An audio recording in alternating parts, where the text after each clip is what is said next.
Bonsoir à toutes et à tous. Merci d'être présents aujourd'hui pour aborder ensemble le thème de l'activité physique et le cancer du sein. Durant cette conférence, nous allons du coup vous expliquer qu'est-ce que l'activité physique et pourquoi elle est essentielle dans le parcours de soins. Comment nous, EAPA et kinésithérapeutes, travaillons main dans la main pour proposer un accompagnement personnalisé. Et enfin, vous donner des pistes concrètes pour intégrer le mouvement dans le quotidien à votre rythme, quelle que soit la phase de traitement. Quand on parle de cancer du sein, c'est vrai qu'on pense souvent aux traitements comme l'opération, la radiothérapie ou la chimiothérapie, mais on oublie souvent que le mouvement, ça fait partie du traitement. Bouger, c'est vraiment redonner confiance en son corps, c'est retrouver de la force et de la liberté. Qui encadre l'activité physique adaptée dans le cancer du sein. Du coup, comme vous pouvez le voir, il y a plusieurs professionnels qui peuvent l'encadrer. Il y a les EAPA, comme Julie, qui sont des professionnels de référence pour l'activité physique adaptée. Ils sont formés à l'évaluation de la pédagogie et la mise en mouvement de personnes atteintes de maladies chroniques, de handicap et de situations de vulnérabilité. Il y a les masseurs kinésithérapeutes qui sont des professionnels de santé diplômés d'État qui peuvent intervenir dans la rééducation, avant les traitements, pendant et après les traitements, on le développera un petit peu après. Et enfin, des éducateurs sportifs peuvent eux aussi également encadrer d'activités physiques adaptées, mais il va falloir qu'ils aient une formation un petit peu complémentaire en sport santé et en cancérologie pour pouvoir encadrer ces activités physiques. Donc effectivement, l'activité physique, en fait, on va revenir un petit peu à la définition même de l'activité physique. Donc selon l'OMS, l'activité physique, c'est tout mouvement corporel produit par les muscles squelettiques qui vont requérir une dépense énergétique. D'accord ? Si je vous dis ça, c'est parce que souvent, quand on pose la question aux patients, est-ce que tu pratiques de l'activité physique ? La réponse est non, je ne fais pas de sport. Ok, nous, on a parlé d'activité physique. Donc aujourd'hui, je vous donne aussi la définition du sport. Donc le sport, c'est l'ensemble des exercices physiques se présentant sous forme de jeux individuels ou collectifs, donnant généralement lieu à des compétitions et qui sont pratiqués en fonction de règles. Donc, notamment, le sport est souvent régi par des fédérations, alors que l'activité physique est beaucoup plus globale, et donc le sport s'intègre dans les activités physiques. Donc, quand on vous pose la question « Est-ce que vous pratiquez une activité physique ?» En général, vous avez de quoi nous répondre, mais vous n'osez pas forcément, vous allez nous dire « Non, je ne fais pas de sport ». Donc l'activité physique, c'est vraiment tous les mouvements du quotidien que vous allez faire, en fait, qui vont compter, qui vont créer une dépense énergétique dans votre corps et donc un mouvement. Okay. Maintenant, on va parler de ce qu'est la sédentarité et l'inactivité physique. Donc souvent, en fait, on essaye de voir si la personne a des comportements sédentaires. Bonjour. Donc la sédentarité, c'est une situation d'éveil caractérisée par une dépense énergétique inférieure ou égale à 1,5 mètres. Alors les mètres, on reviendra dessus tout à l'heure, je vous expliquerai. Donc ça correspond à peu près au temps que vous passez quand vous êtes assis, comme là, ou allongé au cours de votre journée. D'accord ? Donc par exemple, ça va être tout ce qui est regarder la télé, faire de l'ordinateur, voilà, toutes ces tâches où vous êtes dans des positions assises. La sédentarité, ça représente le 4e facteur de risque de mortalité prématurée dans le monde. Donc c'est quelque chose qui est très important et ça augmente de 45% ce risque de mortalité. Donc on a une hausse de la mortalité, mais aussi du risque de diabète. Une personne qui va pratiquer du sport 2 fois par semaine, par exemple, mais qui va avoir un emploi où il va être assis toute la journée, sera quand même considéré comme sédentaire. D'accord ? Donc ça ne sera pas forcément suffisant pour ne pas être sédentaire. A l'inverse, quelqu'un qui va avoir un emploi où il va travailler debout, recevoir du public dans un magasin par exemple, aura un métier qui va lui permettre d'être actif au sein de sa journée et donc il ne sera pas considéré comme sédentaire. Okay ? Si on devait classer la sédentarité, on serait sur une note de pénibilité qui est inférieure à 2 sur 10. On a une différence entre la sédentarité et l'inactivité physique. Est-ce que déjà ça vous parle ces 2 termes ou pas ? Donc je continue. Donc l'inactivité physique, en fait, ça représente un niveau insuffisant d'activité physique par rapport aux recommandations de l'Organisation mondiale de la santé, qui est l'OMS. puisque l'OMS va parler d'un seuil d'activité physique modérée ou intense. Donc, au niveau de la pénibilité, on est sur une activité entre 3 à 4 sur 10. Sur ces deux points, l'inactivité physique et la sédentarité, ce qu'il faut savoir, c'est que c'est considéré comme des déterminantes de santé. Donc les déterminants de santé, c'est tous les éléments qui vont un peu régir votre état de santé et sur certains, on va pouvoir agir. Et sur ces deux caractéristiques-là, vous allez pouvoir agir dessus. La question maintenant, c'est comment agir sur sa sédentarité. Donc on l'a dit, la sédentarité, en fait, c'est toutes les positions assises ou allongées au cours de sa journée. Pour limiter cette sédentarité, on va donc essayer de diminuer ses comportements sédentaires et, à l'inverse, augmenter son activité physique. Et quand je parle d'activité physique, je parle de tous les mouvements que vous pouvez faire. Donc on va retrouver tout ce qui est au niveau des déplacements. Donc là, vous pouvez le voir sur l'image. Vous avez tout ce qui est... Aujourd'hui, on est dans un mode de vie très motorisé, etc. Donc effectivement, on a tendance à utiliser la voiture, le vélo électrique, pardon. Et l'idée, c'est d'aller vers des déplacements plus actifs, par exemple la marche, le vélo, ou encore tout simplement utiliser les escaliers, des choses simples de la vie en fait. Ensuite, on a une deuxième catégorie, c'est tout ce qui est temps de travail. Donc, je vous en parlais tout à l'heure, en fonction de votre métier, vous allez être plus ou moins assis au cours de votre journée. Et ce qui va être important, donc, c'est d'essayer de contrer un petit peu ces effets-là en s'accordant des pauses, soit juste s'étirer un petit peu, se mettre debout, respirer. Même 2 petites minutes, ça suffit, mais s'accorder du temps. Ne serait-ce que aller voir ses collègues plutôt que de leur envoyer un mail. Des petites astuces comme ça qui vont vous permettre de vous lever à un moment donné. Les recommandations, c'est qu'il faut se lever au bout de 30 minutes à 1 heure. Donc, vous voyez, au final, c'est assez peu, mais ça peut être se lever juste pour... ne serait-ce que s'étirer, n'importe quoi, passer un coup de téléphone, il y a plein de choses qu'on peut faire. Et ensuite, on parle des activités domestiques et de loisirs. Donc là, les activités domestiques, vous allez voir, c'est assez large et c'est aussi des activités physiques, donc il faut bien y penser. Ça va être tout ce qui est plutôt dans votre temps personnel, donc ça va être s'occuper des enfants, le ménage, faire son fapou, toutes ces choses-là font partie des activités domestiques. Et après, nous avons tout ce qui est plutôt les activités de loisirs, où là, on va pouvoir retrouver des activités physiques et sportives que si vous aimez faire, ça peut être de la danse ou alors toute autre chose, du golf, n'importe quelle activité sportive ou de loisirs, comme aller promener son chien ou jouer au ballon avec les enfants, des choses comme ça. Donc il y a vraiment des choses à faire qui sont possibles, des petites choses à mettre en place dans votre quotidien pour devenir moins sédentaire. Donc tout à l'heure, je vous ai parlé de l'inactivité physique. Donc l'inactivité physique, comme on l'a dit, c'est quand on ne suit pas le niveau d'intensité des recommandations de l'OMS. Donc pour ça, on va essayer d'augmenter son activité physique en suivant les recommandations de l'OMS. Donc effectivement, si on est dans une activité physique mais qu'elle n'est pas suffisante, on n'aura pas forcément les bénéfices de l'activité physique.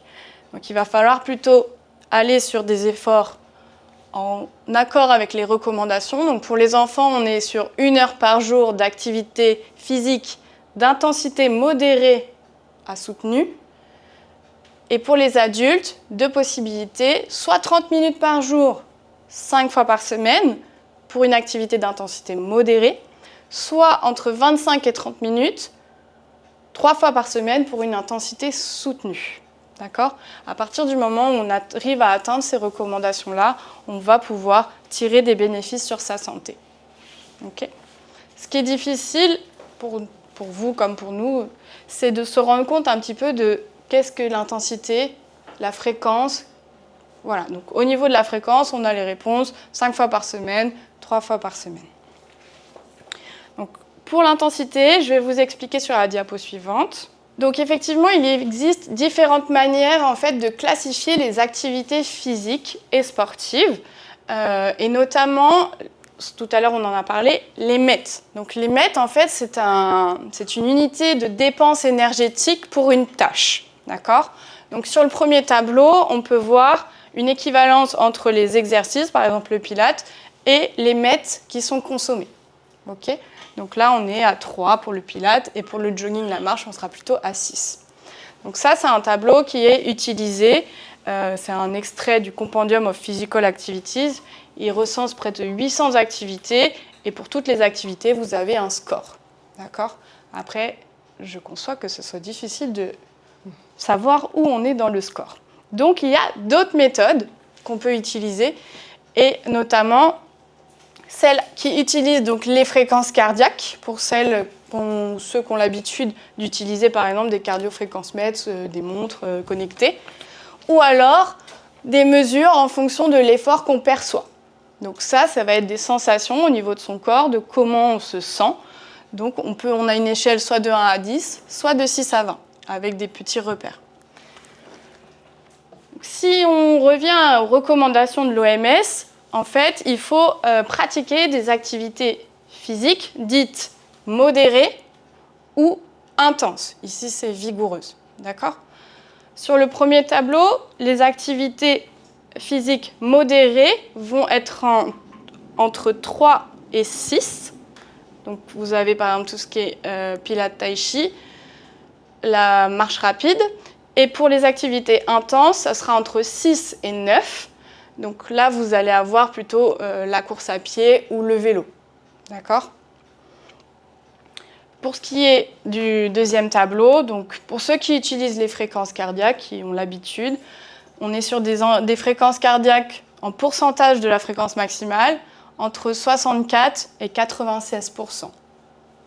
Si on n'a pas les moyens techniques d'utiliser ça, on peut utiliser un effort de ressenti avec, sur une échelle, en fait, on cote, voilà, on vous dit entre 0 et 10, votre effort, vous l'estimez à combien. L'idée, c'est de se rapprocher de 4 à 6 pour les efforts modérés et de 7 à 9 pour les efforts intenses. D'accord ? Donc ça peut être faisable si vous êtes avec un professionnel qui vous pose la question, effectivement, de 0 à 10, combien tu mets. Maintenant, il y a encore plus simple, et c'est ce qu'on va vous transmettre aujourd'hui, pour vous aider un peu à savoir doser l'intensité de votre activité. Donc on va parler d'un test qui s'appelle le Tolkien Test. Donc c'est, comme on l'a vu, en fait, les activités physiques, elles sont classées par les chercheurs en fait, en fonction de la dépense énergétique qu'elles requièrent. Maintenant, pour que ça soit plus facile, et surtout parce que chacun est différent, quand on cite Jenna, je lui dis d'aller faire une marche rapide, peut-être que sa marche rapide ne sera pas ma marche rapide, et c'est normal.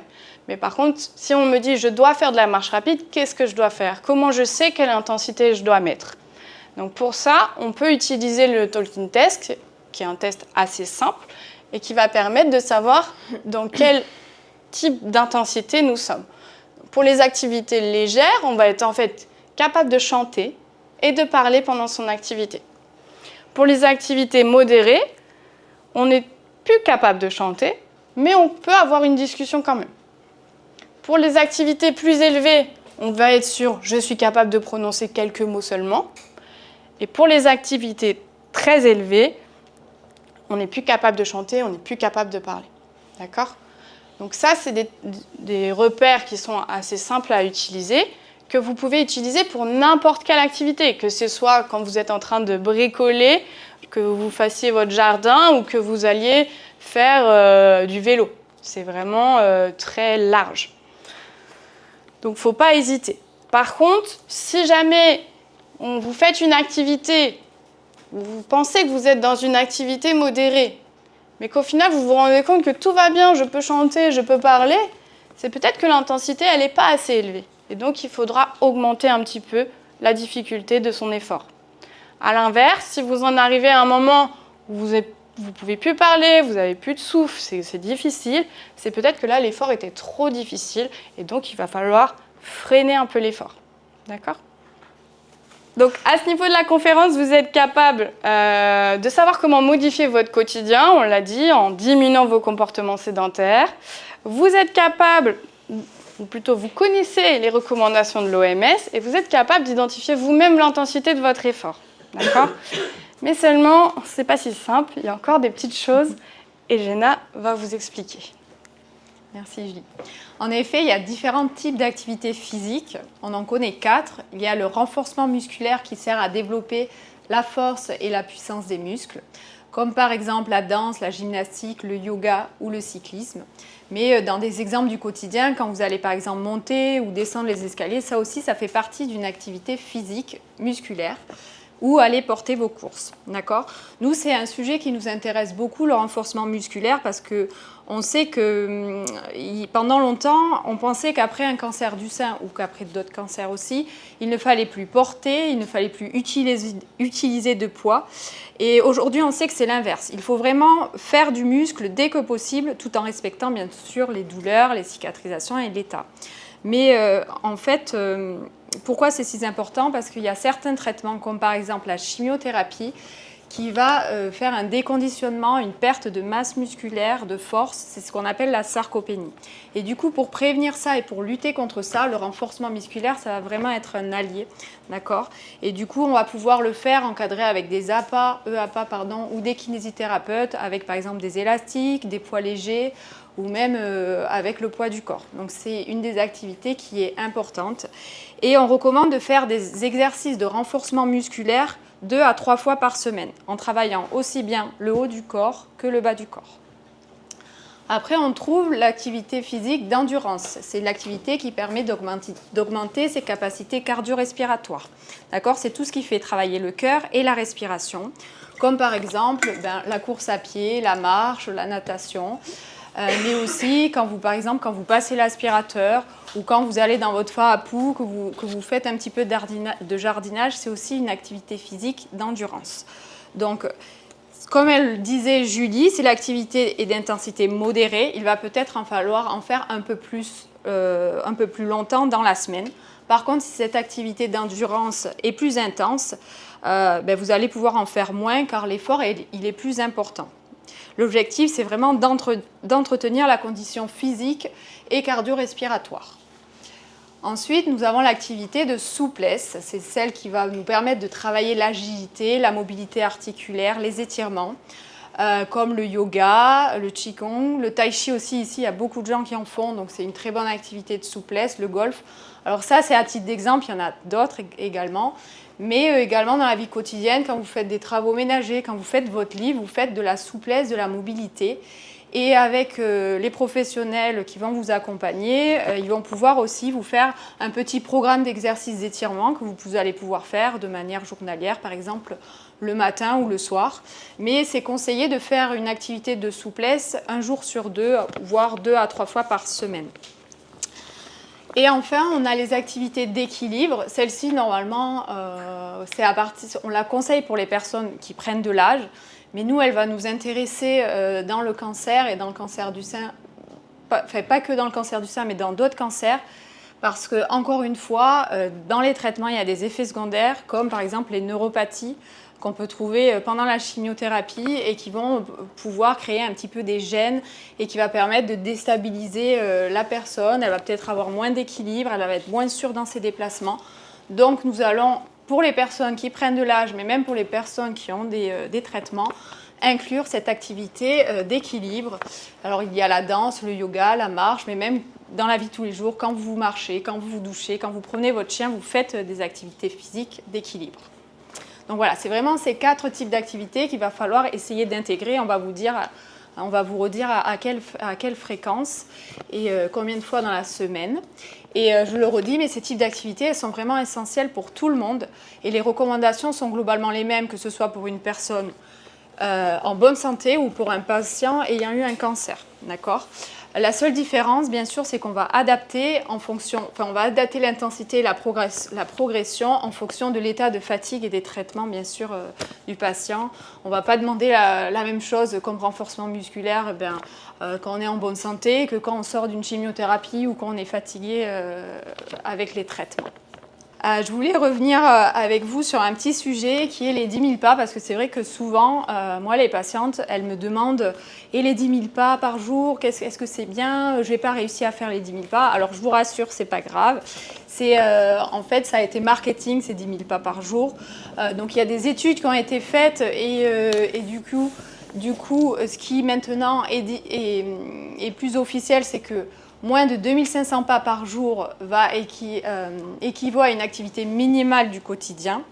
Moins de 5000 pas par jour, on définit la personne comme inactive.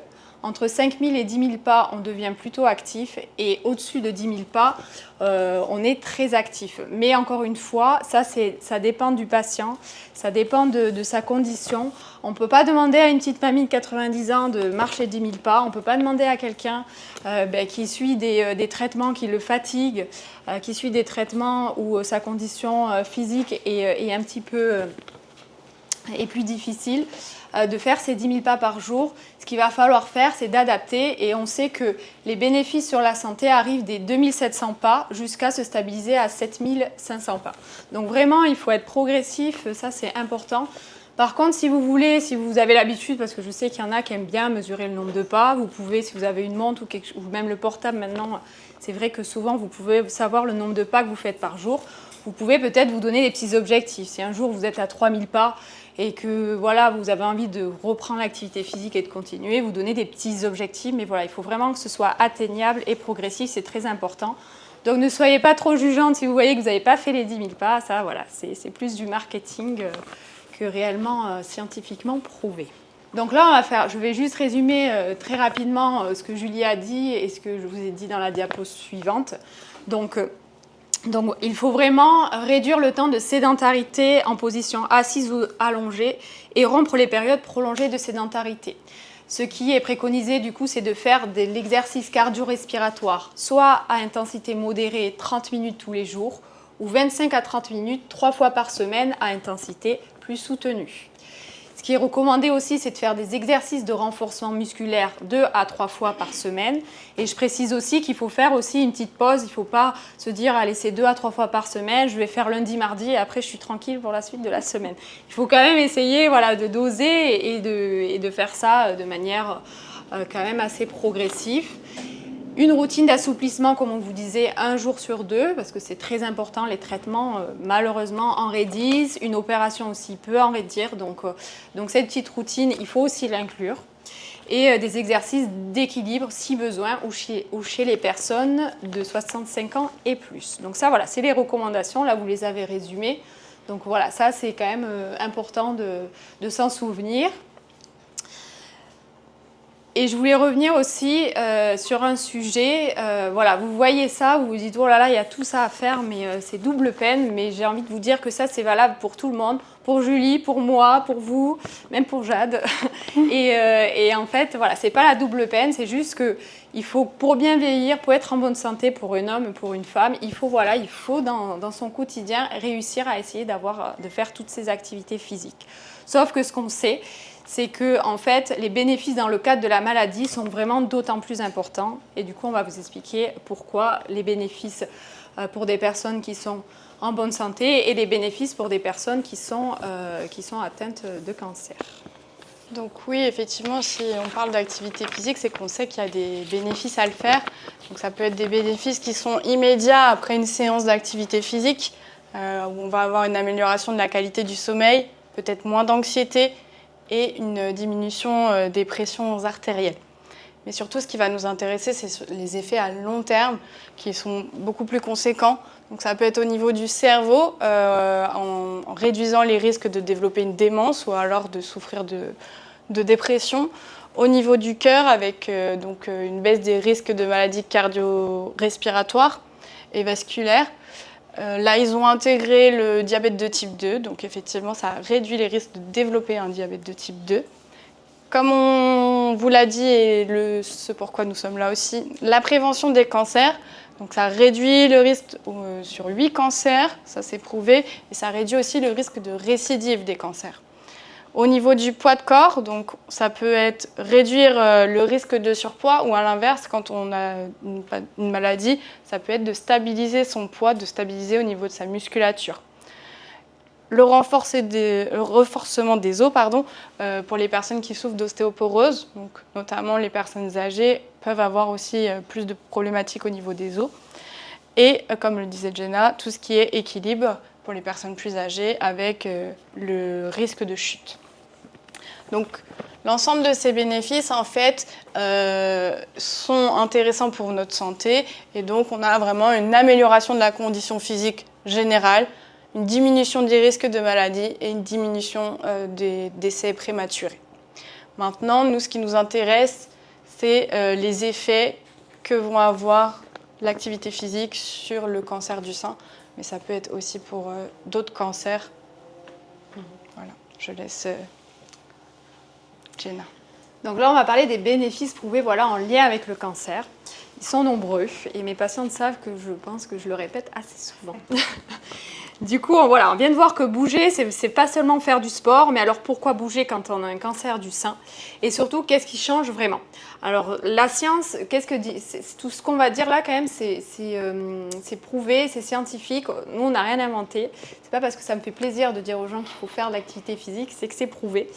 Et depuis une vingtaine d'années, il y a vraiment beaucoup de recherches scientifiques qui sont faites sur ce sujet. Aujourd'hui, même les plus grandes institutions comme l'INCA, l'OMS, elles reconnaissent que l'activité physique adaptée fait partie du traitement. Et ce n'est plus un plus, c'est vraiment un outil thérapeutique. Donc, dans un premier cas, l'activité physique va permettre de diminuer la perception de la fatigue liée au cancer. C'est quand même énorme parce qu'il y a jusqu'à moins de 30% de fatigue liée au traitement. C'est vrai que ça peut être paradoxal parce que souvent quand on est fatigué, on se dit on va aller se coucher, on va aller faire une sieste, on va se mettre derrière Netflix. Mais non, finalement, je vais vous expliquer pourquoi, mais le fait de faire de l'activité physique quand vous êtes fatigué va vraiment permettre de la diminuer et ça se fait au niveau scientifique. C'est une histoire que quand vous bougez, ça relance la circulation, ça améliore l'oxygénation et ça stimule les muscles.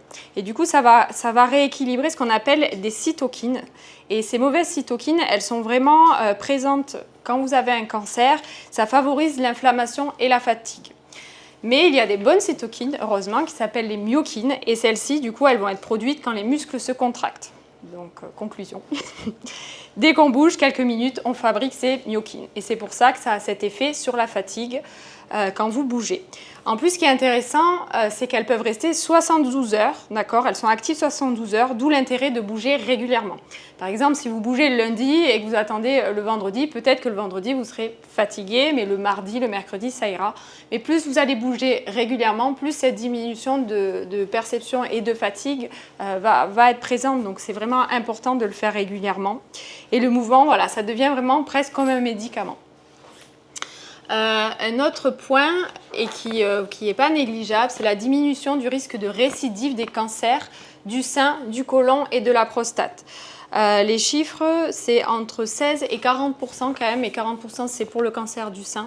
Donc c'est quand même assez motivant de savoir que le fait de faire une activité physique, ça diminue les risques de récidive. Donc voilà, c'est pour ça qu'on encourage vraiment et qu'on ne fait pas du bourrage de crâne, mais qu'on parle de l'activité physique dans le cancer du sein, c'est que c'est quand même, ça permet un allongement de l'espérance de vie qui n'est pas négligeable. Ça aide également aussi pour un meilleur sommeil, une meilleure humeur. On dort mieux, on se sent mieux, donc c'est quand même plutôt positif. Et on retrouve un petit peu une impression de contrôle sur son corps et sur sa vie. Un autre paramètre, c'est l'amélioration de la tolérance des traitements. C'est vrai que, encore une fois, je prends la chimiothérapie parce que souvent c'est assez lourd quand même, les effets secondaires. Mais moi, j'encourage mes patients qui sont en chimiothérapie à essayer, dans la mesure du possible, de marcher, de faire un petit peu d'activité. Alors je dis marcher parce que souvent c'est le plus simple à mettre en place. On peut marcher n'importe où, sauf pendant la saison des pluies. Hier on m'a dit « Ah, il a plu », j'étais là « Oui, bon, c'est vrai, là je peux rien, je peux pas faire autre... » encourager sous la pluie, mais sinon voilà, c'est quand même le plus simple à mettre en place. pour certaines personnes et du coup ça va aider vraiment à mieux tolérer ces traitements. Par exemple pendant la chimiothérapie ça peut baisser les nausées, ça permet aussi d'entretenir, de lutter contre la sarcopénie dont on a parlé, donc la diminution de force musculaire. Ça aide aussi à récupérer plus vite, donc c'est vraiment important de faire de l'activité physique pour tolérer mieux tous ces traitements qui sont aussi très longs et parfois pas super sympa, si on peut dire ça comme ça. Et au-delà de ça, vraiment le mouvement, ça va permettre en fait à redonner, ça va permettre de vous aider dans votre reconstruction, même doucement, il va falloir le faire progressivement et c'est vraiment important, chaque pas compte vraiment, il n'y a pas de petit effort. Maintenant, je voulais voir avec vous, pour faire un petit peu participer, est-ce que vous avez un petit peu, qu'est-ce que vous ressentez quand vous bougez? Est-ce que vous avez des expériences par rapport au traitement? Est-ce que vous êtes déjà dit, ah oui, plus je vais bouger, moi je me sens fatiguée? Comment ça se passe? Est-ce que, voilà, pour savoir un petit peu vos ressentis par rapport à l'activité physique et aux bénéfices que ça peut avoir. Disons que plus on fait des mouvements, Oui. Moi j'en ai fait par exemple mon épaule, Oui. je me suis rendu compte que ça allait de mieux en mieux et c'était de moins en moins dur. Oui. Faire plus de répétitions. Ok. Donc on voit assez rapidement quand même l'amélioration. Ouais. Grâce au mouvement. D'accord. Et toi, par rapport à ce que tu te sentais mieux quand même à faire ça, ça t'encourageait? J'avais moins mal déjà. Oui, ouais. Oui, c'est une bonne motivation déjà, c'est sûr. Ouais. Donc, voilà, depuis tout à l'heure, on vous encourage à faire de l'activité physique, mais malheureusement, il y a quelques petites contre-indications. Mais je vous rassure, la majorité de ces contre-indications sont temporaires. Nous, les médecins, les kinés, les EAPA, on va évaluer l'état de la personne. Et si ces contre-indications, après, ne sont plus là, pour freiner l'engagement dans le mode de vie actif, ils vont pouvoir reprendre l'activité physique. Mais c'est quand même important de savoir qu'il y a certaines contre-indications, comme la fatigue extrême. Alors, je m'explique, la fatigue extrême, c'est vraiment quand ça coûte énormément de sortir du lit, s'il y a des vertiges, des nausées qui ne permettent pas de bouger. Ce n'est pas la fatigue réelle dont on parlait tout à l'heure, qui va être au contraire améliorée avec de l'activité physique. Donc, il faut faire la différence. Mais en tout cas, nous, on ne vous en voudra jamais si vous nous dites « j'ai pas pu, voilà, j'étais pas mal, j'étais pas bien, j'avais des nausées ». Ça se comprend et ça fait partie des contre-indications. La dénutrition sévère aussi fait partie d'une contre-indication. Malheureusement, les traitements peuvent aussi faire qu'il y ait certains patients qui n'arrivent pas à manger, qu'il y ait trop de nausées et que voilà, les aliments, c'est un petit peu difficile, donc ils peuvent perdre du poids, se dénutrir. Donc là, bien sûr, on ne va pas leur demander de puiser dans leurs réserves, voilà. Mais ça fait partie d'une contre-indication qui peut après sauter quand la personne recommence à marcher, etc. Et puis, il peut reprendre son activité. L'anémie symptomatique également fait partie d'une contre-indication. Les suites précoces de chirurgie aussi, alors là je m'explique, parce que c'est une contre-indication relative. C'est-à-dire que quand vous faites opérer, bon là je vais prendre l'exemple de l'opération du sein au niveau de la cage thoracique et au niveau du ganglion. Bien sûr, les chirurgiens au début, c'est normal, eux, ils tiennent puisque leur cicatrice cicatrise bien, qu'il n'y ait pas de problématique, donc ils vont souvent vous dire, bon, faites attention à la cicatrice, ne faites pas ça, ne portez pas. Alors, ils ont raison dans le sens où, et puis de toute façon, je connais j'ai jamais eu une patiente qui m'a dit que le lendemain, elle est partie faire du crossfit, mais voilà, ils ont raison, où il faut faire des gestes qui sont adaptés, et c'est là où le kiné va pouvoir vous enseigner les mouvements à faire en fonction du temps de cicatrisation. Mais il y a quand même des choses à faire, un petit peu d'activité, de la mobilité, des mouvements doux pendant ces suites précoces de chirurgie. Mais au début, voilà, on fait attention à la cicatrice. C'est pareil pour d'autres cicatrices, d'autres cancers, bien sûr. Les syndromes infectieux sévères en cours d'évolution également, les décompensations de pathologies cardio-pulmonaires, les lésions osseuses font aussi partie des contre-indications. D'accord.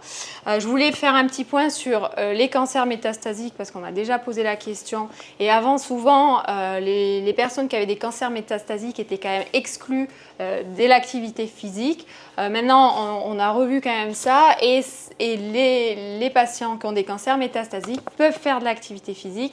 Ça a les mêmes bénéfices. C'est juste qu'il va falloir les adapter parce que c'est vrai que s'ils ont des métastases osseuses, les sports de contact, de contrainte, on va peut-être les éviter ou les faire d'une manière vraiment adaptée. Mais sinon, il n'y a aucune contre-indication. Et au contraire, parce qu'il y a des gens qui ont des cancers métastatiques et qui vivent longtemps, hein, c'est pas non plus... et on ne va pas les priver de se faire du bien et d'avoir des loisirs et du sport. Mais c'est juste que voilà, là, ça va être un peu plus adapté. Tu peux passer à la suivante. Alors du coup, moi je vais reprendre sur les freins éventuellement donc à la pratique. Donc les freins, en fait, c'est un petit peu toutes ces petites choses qu'on met en place pour éviter de faire. Et là, on vous a donné une bonne quantité de recommandations. Donc forcément, on se dit, il y a beaucoup. Donc bon, il y a en général un fossé entre ce qu'on devrait faire et ce qu'on peut faire. Et c'est normal, c'est le cas pour tout le monde, même nous ici. Donc, il va y avoir des freins qui sont propres à vous, patients. Donc, ça va être surtout au niveau des croyances et des craintes. Donc, on pourrait imaginer que, comme Jenna vous le disait, que l'activité physique va entraîner de la fatigue, alors qu'au final, on sait que c'est le contraire. Ça va créer plutôt une bonne fatigue et redynamiser, redonner de l'énergie. L'aggravation du cancer ou la baisse d'efficacité des traitements, donc, si vous avez bien suivi, ce sont des croyances fausses. Et à l'inverse, l'activité physique va vous aider. Tout ce qui est au niveau de la peur du mouvement, donc c'est ce qu'on appelle la kinésiophobie, avec effectivement le risque éventuellement de blessures ou alors les douleurs. Donc effectivement, après une chirurgie, on peut avoir des douleurs, c'est normal. Après, l'idée, c'est de commencer progressivement et c'est sûr que vous n'allez peut-être pas vous mettre à la boxe tout de suite, quoi. Il va falloir faire par étapes. Si vous vous sentez pas capable parce que vous avez peur de mal faire, peur de faire un mauvais mouvement, il faut savoir que vous avez soit le masseur kiné, soit les enseignants en APA qui peuvent vous aider dans les premiers temps pour vous montrer les bonnes choses à faire. D'accord ?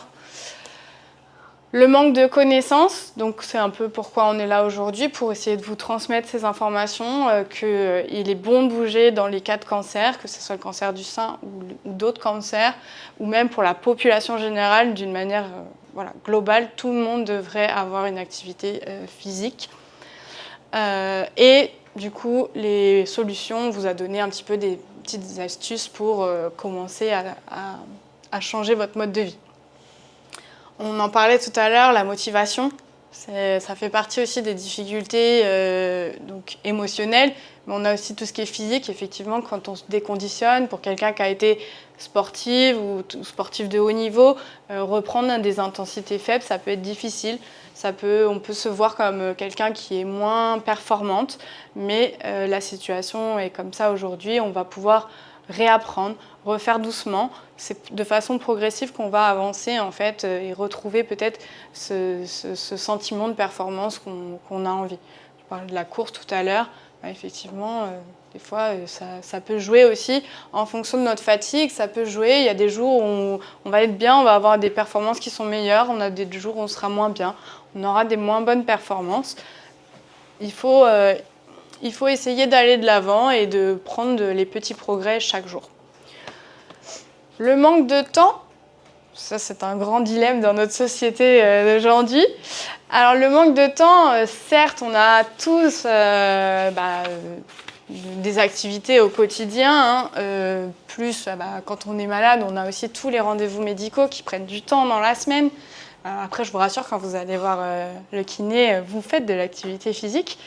Mais sinon, rappelez-vous, voilà, toutes les petites choses qu'on vous a dit tout à l'heure, ne serait-ce que prendre les escaliers au lieu de l'ascenseur, essayer de marcher un petit peu dans la journée, essayer de se lever, de rompre ces temps de sédentarité.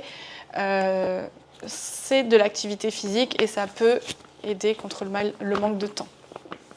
Ensuite, on a tout ce qui est plutôt les freins liés à l'entourage. Alors, ça peut être, comme pour vous, des croyances, le fait que ils ne savent pas si l'activité physique est bonne ou pas pour vous. Peut-être le besoin de vous protéger aussi, d'avoir peur que vous vous blessiez, peur pour vous. Donc là, l'idée, c'est vraiment de rassurer vos proches, de leur faire écouter la conférence si vous voulez, pour, à l'inverse, qu'ils viennent avec vous pratiquer s'ils ont envie, pour aller de l'avant aussi. Mais ça peut aussi être lié aux professionnels de santé, puisque les connaissances en fait avancent au fur et à mesure avec la science. Certains en fait peuvent rester dans des a priori ou en tout cas des peurs. Eux aussi ont des peurs, on est tous humains. Et donc essayez de vous limiter un petit peu. Donc pareil, pas hésiter à leur dire ah bon, et on m'a dit que et c'est prouvé donc je fais.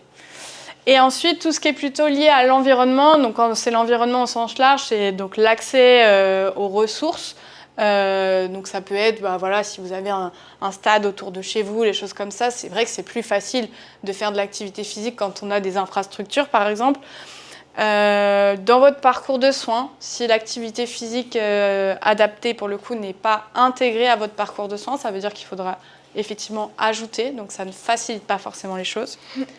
Et enfin, les soignants, donc un peu comme dans les croyances négatives, les soignants qui vont être un peu réticents à la prescription parce qu'un peu frileux en fait. Donc tous ces freins, vous l'aurez compris, l'idée c'est d'arriver à les lever. Et pour ça, on va vous donner des petits conseils sur comment commencer. Donc au niveau des conseils pour se motiver, donc déjà, ça va être ce qu'on dit depuis le départ, intégrer des moments d'activité dans sa journée. Donc au début, ça peut être les activités de déplacement, ça peut être au travail. Et puis finalement, on va peut-être ajouter une activité. Si on aime la danse, on peut se dire, ok, 10 minutes dans la semaine, tel jour à telle heure, je me mets un créneau de danse. S'il y en a qui ont des difficultés comme ça à planifier des choses, à mettre... des difficultés d'observance dans mon cas par exemple, ne pas hésiter à le mettre dans l'agenda, ça peut aider à ne pas rater sa séance de sport. Ensuite, moi c'est vraiment je pense que c'est le plus important et c'est ce que je transmets à mes patients tous les jours, c'est de prendre des activités qui vous font plaisir. Parce que quand une activité nous fait plaisir, on sait qu'on va arriver à la maintenir sur du plus long terme. Il y a des patients, ils me disent « Oui, Julie, je vais acheter un tapis de marche. » Ok, donc c'est un investissement qui vaut cher, mais je lui dis « D'accord, mais est-ce que tu aimes marcher ?» Bah non. Ah. Je lui dis « Pourquoi tu achètes un tapis alors ?» Parce que tu m'as dit qu'il fallait que je marche. Non, moi j'ai pas dit ça. J'ai dit qu'il fallait que tu prennes quelque chose que tu aimes. Donc il ne faut pas se limiter. Effectivement, quand on parle de l'activité physique, on a vite tendance à dire la marche, le vélo, la natation, et après. Mais en fait, il y a plein d'activités, toutes les activités que vous pouvez faire, le badminton, le snorkeling, le golf, vous pouvez tout imaginer, le tout c'est de l'adapter à vous en fait. Sinon, vous pouvez aller voir un APA et il l'adaptera pour vous. Ensuite, c'est ce qu'on disait tout à l'heure, pour ceux qui ont du mal à se motiver à pratiquer l'activité physique seul, vous pouvez essayer de le faire en groupe ou avec votre partenaire. Donc par exemple, si vous avez des échanges avec d'autres patients, peut-être vous réunir, vous dire ok, tel jour à telle heure, on va au parc, on va marcher une demi-heure, Ça permet tout en faisant de l'activité physique, de discuter, ça donne un peu de motivation et ça permet de continuer plus régulièrement pour ceux qui ont du mal à se motiver à le faire seul. Après, dans ça, il y a aussi tout ce qui est association, donc les ressources locales. Donc là, par exemple, c'est l'exemple parfait. Pour les Amazones, vous avez cette possibilité-là. Mais ça peut être tout type de club, les clubs sport santé, ou votre club de sport que vous avez toujours été. Il ne faut pas hésiter. Ensuite, il faut être un peu tolérant avec vous-même. Effectivement, vous êtes dans une phase où il y a la maladie, donc il peut y avoir des hauts et des bas, il faut faire avec. On ne se décourage pas quand ça devient difficile, il faut effectivement s'accrocher, se dire qu'on fera mieux la prochaine fois, que c'est pas grave. Pour aujourd'hui, on a bougé, on a fait ce qu'il y avait à faire, même si c'était un peu moins que d'habitude, et que demain on fera mieux. Et si demain on ne peut pas faire mieux, ce sera après-demain. Mais l'idée, c'est de garder toujours une activité physique, qu'elle soit plus faible un jour ou plus intense le lendemain. Donc ça, il faut vraiment essayer de vous écouter votre corps. Vous allez voir avec les traitements comment vous vous sentez. Et vous allez pouvoir aussi ajuster un petit peu votre pratique par rapport à ça, dans vos emplois du temps, savoir quand est-ce que vous allez pouvoir mettre telle ou telle activité. Et pour ceux qui aiment bien avoir un petit retour sur ce qu'ils font, tout ça, vous pouvez garder une trace de vos progrès. Donc ça peut être sous forme d'un petit cahier à la maison où vous allez noter tel jour j'ai fait ça, tel jour j'ai fait ça. Maintenant, il y a aussi toutes les applications de téléphone. Donc par exemple, moi personnellement, j'utilise WeWord. Ici, vous avez Ito, qui vous permettent de savoir un peu combien de pas vous avez fait dans la journée. Après, il y a les applications de multisport où vous pouvez voir aussi et enregistrer en fait l'effort que vous avez fait dans la séance. Donc, il ne faut pas hésiter à garder une trace de vos progrès si ça vous permet de vous rendre compte des efforts que vous avez faits et justement de l'amélioration. Quand tu disais que c'était plus facile le mouvement avec ton bras, voilà, c'est des petits progrès, mais en fait, ça compte parce que des fois, on a tendance à les oublier. Et en fait, c'est bien de se rappeler « Ah, mais avant, j'y arrivais pas en fait. Et maintenant, j'ai progressé. » Donc voilà. Je vais vous donner d'autres petits conseils qui sont plus généraux. Alors là, c'est des conseils vraiment basiques de l'activité physique. Donc, être bien équipé, c'est important. Donc, avoir des vêtements souples et agréables, ça permet de mieux bouger. Mais surtout, au niveau des chaussures, si vous faites des activités de l'extérieur, pensez à avoir des bonnes chaussures. L'hydratation, pareil, c'est un facteur qui est très important. On est dans un endroit où il fait très chaud en général. C'est pas forcément évident de sortir, faire des activités. Là, on est dans un espace climatisé, donc ça va. Mais toujours penser à avoir une gourde avec de l'eau, voilà, à portée de main. Ici, les recommandations, c'est au moins 2 litres, minimum 2 litres d'eau par jour. Et quand on pratique de l'activité physique, j'en profite pour le dire, on transpire. La transpiration, c'est une évacuation de la chaleur corporelle et donc on se déshydrate. Donc il ne faut pas hésiter à boire un peu plus quand on fait de l'activité physique. Pas boire en grande quantité, en petite quantité, mais de manière assez régulière. Ne pas pratiquer le ventre vide ou en tout cas avoir une petite collation avec soi pour au cas où, si on a faim à un moment ou en tout cas si on se sent un peu moins bien, peut-être avoir quelque chose à manger avec soi, c'est important. Pensez à bien respirer quand vous faites vos activités physiques. Pensez à toujours bien respirer, ne pas bloquer votre respiration, c'est important. Si vous avez des pratiques solitaires, que vous décidez d'aller traverser la montagne, pensez à avoir un outil de communication, parce que des fois on peut penser qu'on va y arriver et puis finalement on aimerait bien qu'il y ait un copain qui vienne nous chercher parce qu'il pleut. Donc on a envie de rentrer, donc avoir un moyen de communication, c'est important. Et enfin, du coup, ce qu'on disait tout à l'heure et qui est vraiment important, c'est d'écouter son corps, éviter de se blesser. Donc quand on sent que là, il y a des petites douleurs, ça commence à tirer. Alors l'activité physique, ça tire des fois, hein, c'est sûr.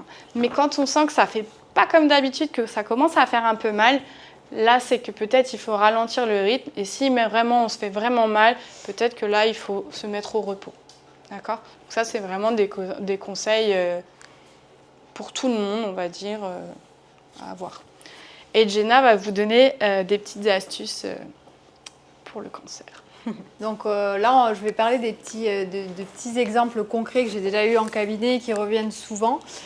Par exemple, j'ai des patientes comme Mélodie qui faisaient de la course à pied avant et qui me demandent est-ce qu'ils vont pouvoir reprendre la course à pied. Donc moi, je leur dis que bien sûr que oui, c'est pas une activité qui est interdite, juste il va falloir y aller progressivement comme je disais, attendre le temps de cicatrisation et aussi accepter que la condition physique elle soit diminuée et c'est qui est tout à fait normal. Je donne un exemple, la course à pied, mais ça pourrait être une autre activité physique. Donc voilà, si votre condition est diminuée, c'est difficile, des fois c'est frustrant, je le sens chez mes patientes qui sont très actives avant, mais voilà, il ne faut pas se décourager, il faut y aller progressivement. Pour la course à pied, moi ce que je conseille souvent, c'est de commencer par alterner un petit peu de trottinement et de marche. petit à petit d'augmenter un petit peu le trottinement et diminuer la marche. Et aussi, comme disait Julie, de faire l'activité physique, le jogging par exemple, de manière sécurisée. Donc par exemple, les patientes qui ont été opérées, d'avoir un soutien-gorge adapté qui permet du coup d'éviter que le balancement de la poitrine soit douloureuse. D'accord ? Parce qu'après tous les traitements, de toute façon, les tendons, les articulations sont moins habitués à l'effort, d'accord ? Donc si on fait trop vite, ça peut déclencher des douleurs, ça peut déclencher des tendinites. Donc voilà, vraiment, il faut le faire petit à petit. Pour celles qui partent de zéro, parce que voilà, comme on disait, moi j'ai des patientes qui me disent qu'elles faisaient aucune activité physique, aucun sport, souvent c'est le mot sport. Comme disait Julie, tout le monde fait de l'activité physique. Ici, en Polynésie, par exemple, je ne connais pas beaucoup de Polynésiens, je ne veux pas généraliser, mais qui ne font pas de fort à poux, qui n'aiment pas la terre, qui ne vont pas faire du jardinage. Donc voilà, ça, je le précise, c'est déjà une activité physique. Mais du coup, il va falloir essayer d'intégrer petit à petit une activité physique un peu plus, on va dire, régulière. Donc, je peux donner des petits conseils, par exemple. Je leur dis, quand vous brossez les dents, si vous voulez, vous pouvez vous mettre sur une jambe pendant 1 minute. Je vais essayer de ne pas tomber. Sur l'autre jambe, 1 autre minute. Là, déjà, ça commence par contracter la musculature. Elles peuvent aussi, ça c'est valable pour tout le monde, même celles qui faisaient de l'activité physique. Mais par exemple, je leur dis, vous pouvez vous asseoir sans vous laisser tomber sur une chaise, parce que dans la journée, normalement, on s'assoit quand même au moins une fois.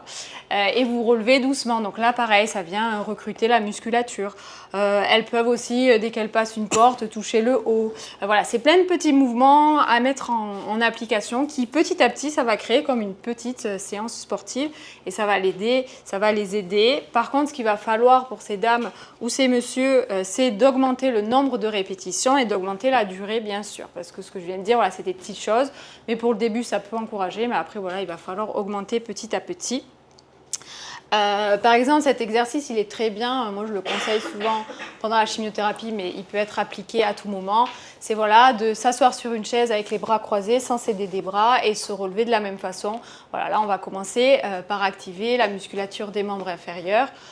Cet exercice, c'est facile. En fait, c'est des exercices faciles à mettre en application dans son quotidien. Donc, c'est quand même super, super important. C'est là qu'on s'aperçoit qu'on a beaucoup perdu. Ouais. Oui, les quadrilles et les ischios, souvent, ils sont pas gentils. Même des fois, on ne peut pas se lever au début. Ouais, oui, c'est vrai. Et petit à petit, de le pratiquer, tu vois qu'au début, tu arrivais à en faire 5 où tu étais très essoufflé. Et petit à petit, tu arrivais à en faire une dizaine et ça va mieux. Donc, c'est encourageant aussi. Mais il ne faut pas trop en faire. La dernière fois, j'ai eu une patiente, par exemple, qui est en chimiothérapie, parce que moi, pour aller à mon cabinet, malheureusement, il y a quelques marches. Alors, globalement, ça se passe très bien. Mais j'ai une patiente, du coup, je l'ai tellement encouragée qui s'est dit, allez, je vais me faire 5-10 allers-retours de marche. Après, elle m'a dit, j'ai eu des courbatures pendant 10 jours. Enfin, peut-être j'abuse 10 jours, mais une semaine, elle avait super mal. Et bon, voilà, c'est là l'intérêt de le faire progressivement. Et c'est vrai qu'elle était assez frustrée. Elle me dit, je comprends pas, c'est rien. Avant, j'arrivais à le faire, monter des escaliers. En plus, elle a un âge quand même, elle est assez jeune, elle a un peu plus que mon âge. Donc voilà. Mais voilà, c'est pour ça l'intérêt vraiment de faire les choses petit à petit, de ne pas vouloir trop en faire. Mais je l'ai félicitée, c'était une très bonne action. Mais je ne demande pas à toutes mes patientes, avant d'arriver, de faire 5 à 10 fois. Mais si elles veulent, elles peuvent. Voilà. Donc voilà, ça c'est important. Après, combien de temps quand vous avancez, quand vous, par exemple, vous êtes déjà...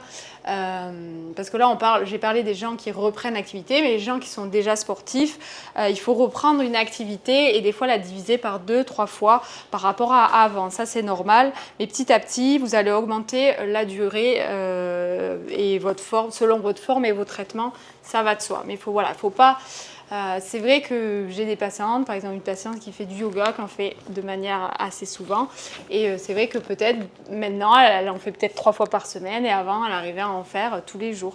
Mais bon, voilà, c'est normal. Et petit à petit, moi, ce que je dis aux patients, le but de la kinésithérapie, c'est vraiment de faire en sorte qu'à la fin des séances, des fois les séances, c'est vrai que ça dure un moment parce qu'il y a plein de traitements, mais d'arriver à faire la même chose qu'avant. Il n'y a pas de sport qui est contre-indiqué. Par exemple, le VAA, le crossfit, toutes ces choses-là, ça va être possible, sauf qu'il va falloir adapter et prendre le temps en fonction des traitements et de la cicatrisation. Mais bon, voilà, tous les sports, vraiment, sont bons à prendre. Et la marche, comme je le disais, c'est vraiment quelque chose qui est beaucoup plus facile à mettre en place. Donc souvent, c'est le sport l'activité physique qui est le plus souvent faite. Mais là, pareil, quand vous faites de la marche, vous pouvez essayer d'activer vos bras un petit peu. Si vous avez des gonflements ou des lourdeurs, pareil, ça va vous aider. Vous pouvez prendre des bâtons de marche. Il y a vraiment des choses à mettre en place. Et par contre, voilà, il faut que vous arriviez à parler, mais pas à chanter. Ça, c'est vraiment un petit peu ce qu'on disait tout à l'heure comme repère. Donc là, je vais parler un petit peu, je vais essayer d'aller vite parce que de l'activité physique dans la kinésithérapie. Donc voilà, c'est un peu plus mon domaine. Et pourquoi faire de l'activité physique en kinésithérapie? Donc il y a vraiment beaucoup de bienfaits. Je vais essayer d'aller vite, mais pas trop m'attarder dessus. Mais l'activité physique en kinésithérapie, alors là, pardon, je vais parler plus du cancer du sein. Mais ça peut être adapté parfois dans d'autres cancers. Donc ça va permettre de travailler la mobilité pour retrouver l'amplitude et éviter les raideurs. C'est vrai qu'après une opération ou après une radiothérapie, il peut y avoir des raideurs au niveau de l'épaule, au niveau de la cage thoracique aussi. Donc nous, on va travailler tout ça. Ça va permettre de corriger la posture et de limiter l'attitude de protection du sein. Qu'est-ce que l'attitude de protection du sein? C'est une attitude souvent inconscientes que prennent les patientes et qui vont venir enrouler un petit peu leur épaule et protéger en fait la zone qui a été opérée. D'accord? Donc nous, on va travailler sur la posture, sur la mobilité, les étirements, etc. pour lutter contre cette APS qu'on appelle. Ça va permettre de soutenir la récupération pendant et après les traitements. Donc ça, on en a parlé. Renforcer la musculature et réapprendre les gestes du quotidien. Donc voilà, ça va vous permettre des fois de vous aider à récupérer ce que vous faisiez avant. De reprendre confiance dans les mouvements du bras, de l'épaule et du tronc. C'est vrai que souvent, les femmes elles me disent j'ai peur, je me mets plus sur le ventre pour dormir, alors que j'adore dormir sur le ventre. Et petit à petit, on va réapprendre à s'appuyer sur le sein, sur le bras. C'est vrai qu'au début, ça fait peur peut-être de se mettre en position de gainage parce qu'on va mettre du poids sur le bras. Et puis il y a les idées reçues, il ne faut pas que je mette du poids, patati patata. Mais nous, ensemble, on va... Après, des fois, j'ai des patientes qui arrivent, elles l'ont déjà fait. Donc c'est en fonction vraiment de la personne. Ça va permettre de prévenir et de traiter le lymphœdème et les complications post-opératoires. Ça, je vais faire un petit aparté après, donc je vous détaillerai. De réduire les douleurs et fatigues liées grâce à l'activité. Bon, ça, on a compris, je crois. De réadapter à l'effort et de reprendre l'activité physique pour limiter les récidives et le déconditionnement. Ça aussi, on en a parlé. Et de se réapproprier son corps avec ou sans reconstruction. Donc voilà, le mouvement, ça aide à reconstruire vraiment le schéma corporel, à vous reconnecter à vos sensations et accepter les changements du corps. Donc c'est quand même très important. Donc voilà, je vous ai résumé un petit peu, mais en résumé, la kinésithérapie, même l'activité physique adaptée avec Julie, ça va améliorer la qualité de vie, votre image corporelle, la confiance que vous avez en vous et ça soutient le mental, comme on disait, ça aide l'activité physique à aller mieux et à se sentir mieux dans son corps, donc c'est essentiel. Ok, et là, à quel moment, souvent... on me demande à quel moment je dois venir faire des séances de kiné. J'ai envie de vous dire à n'importe quel moment. Et je vais vous détailler un petit peu pourquoi. Donc, avant l'opération, là on part du principe par exemple qu'on fait une opération avant le traitement. Donc, avant l'opération, l'activité physique, ça va être important, ça va éviter en fait l'enraidissement de l'épaule. Des petits exercices vont pouvoir être mis en place. Par exemple, quelqu'un qui arrive avant une opération avec soit déjà un problème d'épaule, une tendinite ou un enroulement ou une mauvaise posture, nous on va pouvoir déjà en tant que kinésithérapeute identifier, bilanter tout ça et on va déjà lui enseigner des petits exercices d'assouplissement. On va pouvoir faire un petit peu de renforcement pour déjà lutter contre ça, pour après l'opération déjà avoir moins de risques de problématiques au niveau de l'épaule. Parce que souvent, c'est vraiment l'épaule qui est quand même mise à mal due aux opérations.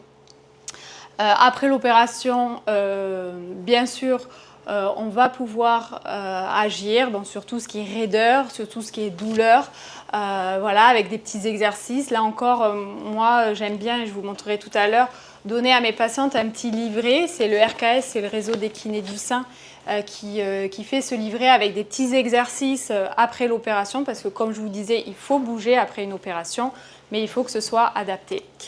Avant, pendant et après la chimiothérapie, là aussi, il va y avoir des exercices, de la mobilité, des étirements pour lutter contre ces neuropathies. On va vous montrer des exercices. Pour lutter aussi contre la faiblesse musculaire, donc là aussi, le kinésithérapeute a un rôle. Et même après la chimio, parce que là, on sait que il va y avoir du déconditionnement. Donc voilà, de bien insister et de bien essayer de motiver les patients à ce qu'ils fassent de l'activité. Avant la radiothérapie aussi, c'est important de faire de la mobilité parce que vous allez, pour faire vos séances de radiothérapie, souvent être dans cette position-là. Et là, s'il y a des raideurs, s'il y a eu des complications après l'opération qui n'ont pas été solutionnées, et bien malheureusement, ça va un peu vous embêter. Donc nous, on est là pour vous montrer les exercices, essayer de faire en sorte que l'épaule soit bien mobile.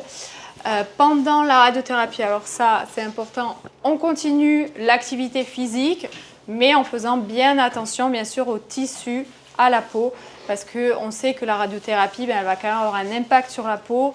On veut éviter que ce soit irrité, donc là on prend des précautions, on peut continuer de faire de l'activité, mais on le fait de manière adaptée. Et puis on fait attention, on peut mettre par exemple des vêtements en coton. S'il y a vraiment trop de transpiration, on essaye d'éviter les mouvements qui font beaucoup transpirer, on adapte, ce sera peut-être plus des étirements à ce moment-là. Pendant l'hormonothérapie aussi, de la kinésithérapie est possible parce que malheureusement, l'hormonothérapie peut avoir des effets secondaires. Ce n'est pas le cas tout le temps, mais des raideurs articulaires, des douleurs. Ça peut aussi avoir une incidence sur le poids. Donc voilà, on va encore continuer à entretenir, on va continuer à mobiliser et ça peut du coup vraiment diminuer les douleurs et être important à ce niveau-là. Pendant l'immunothérapie, la thérapie ciblée aussi et avant et après la reconstruction. Donc voilà, j'ai essayé d'aller un peu plus rapidement pour vous dire qu'à tout moment du parcours, vous pouvez faire et vous devriez faire des séances de kiné pour tous ces points-là et de l'activité physique en kiné. Alors comment on va faire ça? Comme je me répète peut-être, mais on va faire des exercices de mobilité, des étirements, du renforcement progressif, aussi des exercices respiratoires, travail d'équilibre et de posture. Donc tout ça, ça va être mis en place dans les séances de kiné, mais aussi avec Julie. Elle vous fera travailler tout ça, elle ne va pas vous oublier non plus. Et là, c'est un petit exemple du livret du RKS dont je vous parlais, qui est téléchargeable et gratuit, avec vraiment plein d'exercices à réaliser. Il y a plein de documentation, donc c'est vraiment un très bon support et je conseille, et j'essaie d'envoyer par mail à mes patientes ce petit livret à n'importe quel moment. Voilà, à l'intérieur, un petit peu ce qu'on peut voir. Donc là, j'ai pris deux exemples. C'est parce qu'en haut, il vous guide par rapport à votre... où vous en êtes. Là, c'est de la sortie de l'hôpital, c'est-à-dire après l'opération jusqu'à 15 jours. Donc là, on va les faire ensemble parce que tout à l'heure, on dit qu'il faut faire de l'activité physique et ça fait plus d'1 heure que vous êtes sur votre chaise et nous, qu'on est debout en statique. Donc voilà, on va essayer de suivre les recommandations parce que c'est bien beau de les dire, mais il faut voilà. Donc là, par exemple, après une opération, jusqu'à 15 jours, on va essayer, ça va faire du bien, vous êtes assise, de monter les épaules et de les descendre. Ça peut vous permettre... là, de vous déverrouiller un petit peu et après une opération, vous verrez que ça fait du bien parce que souvent tout est crispé, tout est tendu et malheureusement, j'ai des fois j'ai des patientes qui viennent et qui m'ont dit on leur a pas forcément et malheureusement donné des indications, mais elles sont, c'est leur caractère, elles ont bougé direct, elles n'ont pas trop fait attention. Bon, heureusement, souvent ça se passe bien. Et j'en ai d'autres qui au contraire, vu quand même que l'opération touche la cage thoracique, sous la cage thoracique, il y a les poumons, donc la respiration souvent est altérée, elle respire avec le ventre.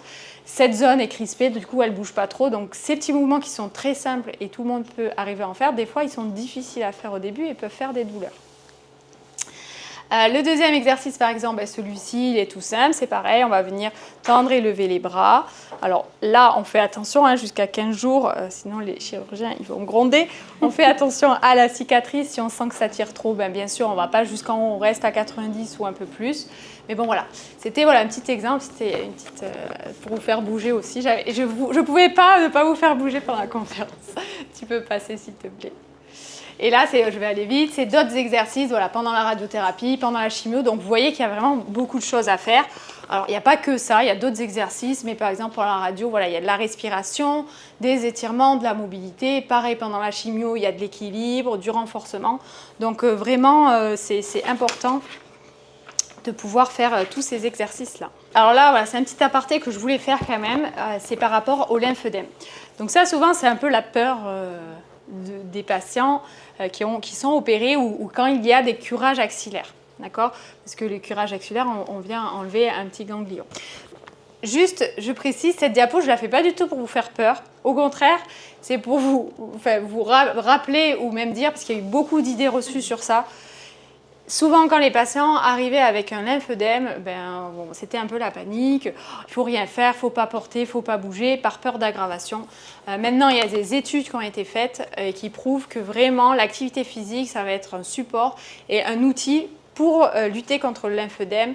Ça va éviter l'aggravation, ça va prévenir son apparition, améliorer les symptômes et la fonction du membre, d'accord? Alors là, souvent, dans le cancer du sein, c'est le membre supérieur qui peut gonfler. La poitrine peut aussi gonfler. C'est vrai que la radiothérapie par-dessus, ça peut avoir cet effet, mais il y a aussi le curage. C'est pas automatique. Maintenant, à l'heure d'aujourd'hui, les opérations, elles sont quand même, elles se sont beaucoup améliorées. Avant, souvent, il y a très longtemps, ils enlevaient toute la chaîne ganglionnaire du système lymphatique. Et maintenant, ils font le ganglion sentinelle, je ne sais pas si vous connaissez. Ils y vont voilà, petit à petit pour éviter voilà, que le bras soit mal drainé et qu'il puisse un jour peut-être se congestionner et faire de l'œdème. Donc voilà, ça a beaucoup évolué, donc il y a beaucoup moins c'est rare qu'il y ait du lymphœdème. Moi, j'ai quand même des patientes qui, des fois, ont un petit peu un gonflement. Mais en tout cas, si vous avez un jour un petit gonflement ou une problématique, vous en parlez à votre oncologue, vous en parlez à votre médecin ou votre kiné. Et il y a des choses à faire, dont l'activité physique, du drainage lymphatique, des contentions à mettre en place pour limiter. D'accord ? Le médecin il peut vous prescrire aussi comme un bas, mais c'est un manchon, c'est pour le bras.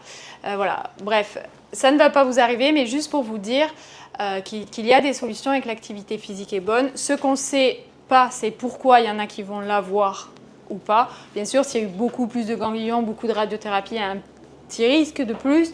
Mais c'est surtout ce qu'on sait, c'est que la sédentarité, l'inactivité et la prise de poids, c'est un facteur qui peut favoriser le lymphœdème. D'accord ? Donc voilà, mais si vous faites de l'activité physique, si vous ne prenez pas trop de poids et si vous êtes consciente voilà, de votre bras, si jamais ça s'alourdit un petit peu, de suite, kiné, drainage lymphatique, des bandages s'il faut ou un manchon, et c'est stoppé en fait. Le problème avant, c'est que le lymphœdème, il était pris en charge tard, où la patiente, elle attendait que son bras soit gros et en fait, nous, on ne peut pas avoir une répercussion.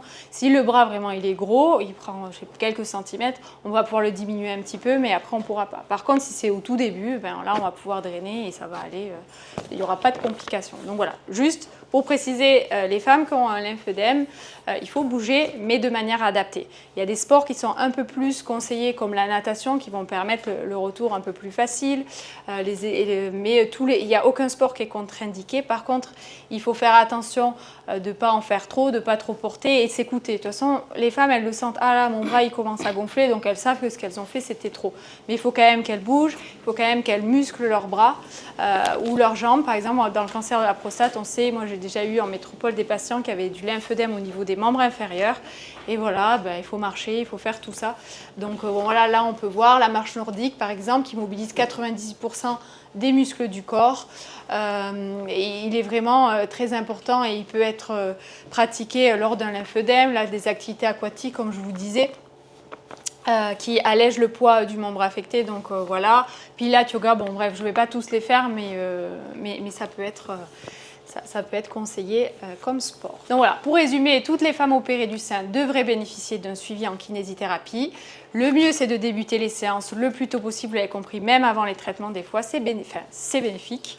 Maintenant, comme on disait dans les freins, des fois, on n'a pas été au courant, le médecin, il ne l'a pas prescrit.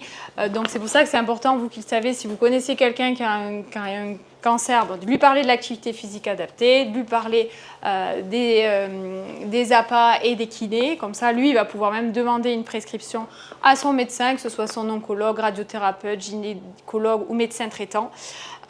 Donc voilà, c'est important. Et il n'y a pas, si vous aviez l'ordonnance et que vous n'êtes pas venu, mais qu'un jour, après la radiothérapie, vous avez des douleurs, vous pouvez toujours venir. Le plus tôt, c'est le mieux. Mais voilà, le kiné ne va jamais lui dire « Ah non, t'es pas venu au début, je te prends pas ». Par contre, il va lui demander pourquoi il n'est pas venu avant, mais bon. Donc voilà. Mais sinon, voilà, vous pouvez venir vraiment à n'importe quel moment, il n'y a aucun souci. Donc pour conclure, je pense que vous avez tous bien compris que l'activité physique était importante et à intégrer dans son mode de vie et pour toute sa vie en fait. Voilà, pas que forcément au moment où on est malade, mais vraiment tout le temps. Et que ça a des effets bénéfiques sur la santé. Dans le cadre du cancer, donc que ce soit le cancer du sein, mais ça peut être pour certains autres cancers, vraiment aujourd'hui l'activité physique c'est un outil qui est non médicamenteux, qui a des petites courbatures mais pas trop d'effets secondaires, que vous pouvez faire et qui va être considérable dans votre parcours de soins. Si vous avez encore des difficultés à vous lancer tout seul, il n'y a pas de souci, vous avez des professionnels, l'association, qui peuvent vous aider, qui peuvent vous accompagner, qui sont présents. Voilà, n'hésitez pas à les solliciter. Pour ce qui est de l'activité physique encadrée, il n'y a pas non plus trop de ressources encore sur le territoire. Cependant, vous avez la chance d'avoir cette association qui vous propose des séances d'activité physique où vous avez un petit planning avec toutes les activités physiques du mois. Il ne faut pas hésiter à en profiter. Donc cette conférence ça a été mise en place par l'ICPF. Donc il faut savoir que sur le site de l'ICPF, vous avez aussi un annuaire avec tous les professionnels référencés pour les soins de support. Où vous retrouvez autant les kinésithérapeutes que les enseignants en APA. Vous avez plein d'autres professionnels aussi qui peuvent intervenir dans votre parcours de soins. N'hésitez pas non plus à aller sur les sites internet.